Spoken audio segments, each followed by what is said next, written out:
দেখেন বন্ধুরা, আমার মা ইলিশ মাছ বসাই দিয়েছে। এটা কি দিলে মা?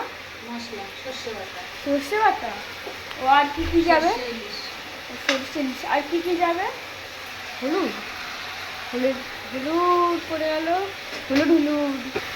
আর কি যাবে? নুন। ও, আর কি যাবে? এটাকে এবার মাখবা? ও, সরষের তেল যাবে। ও, এটা কি করছো? আলুর তরকারি। পুঁই শাক আলু তরকারি। আর ওখানে ওগুলো কি আছে? ও, মাছের মাথা। ও, আর এটা কখন করবা? এই যে বন্ধুরা দেখেন, কাঁচা লঙ্কা দেওয়া হয়ে যাচ্ছে। মা বেশি দাও না, আমি খেতে পারবো না। মা কটা? একটা, দুটো, তিনটে।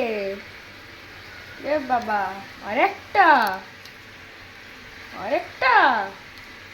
এবার মশলাটা মাখাচ্ছে। দেখি তো ঝাল লাগছে না? ওরে বাবা, পুরো হলুদ হলুদ হয়ে গেল। এবার কি দেবা? এবার জল দেবো, জল। কেন?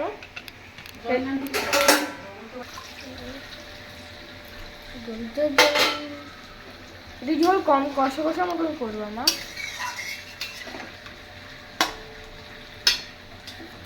গ্যাস দেওয়া হয়ে গেল।